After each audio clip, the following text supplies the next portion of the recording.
নাচ জামাইকে মিষ্টি খাওয়ানো হচ্ছে নাকি দিদু?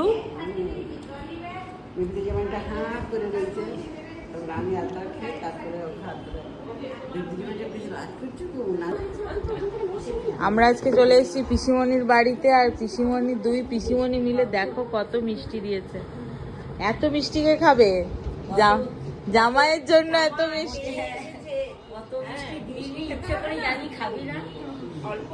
আবার তোমার তো বিশাল বাজার। একটা মিষ্টি খাইয়ে দাও পিসিমণি। কেন? দাঁড়াও দাঁড়াও দাঁড়াও, খাও। আদরের জামাই বলে কথা।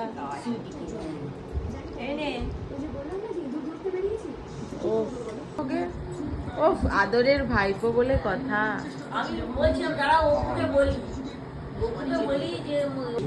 দেখো ফ্রেন্ডস, পিসামশাই আমাদের জন্য এনেছে ডিমের chop. Thank you so much. আমরা চলে এসেছি পিসামশাইয়ের বাড়িতে ডিমের চপ খেতে। মায়ের জন্য হিউইংচে চপ ভালো সেন্ট উঠেছে। হ্যাঁ দেখি ভালো কপি কিন্তু দিকে খুলে বদিন আমরা খেয়ে তারপরে দেখি নিচে একটু আছে ধরে আমরা কবে থেকে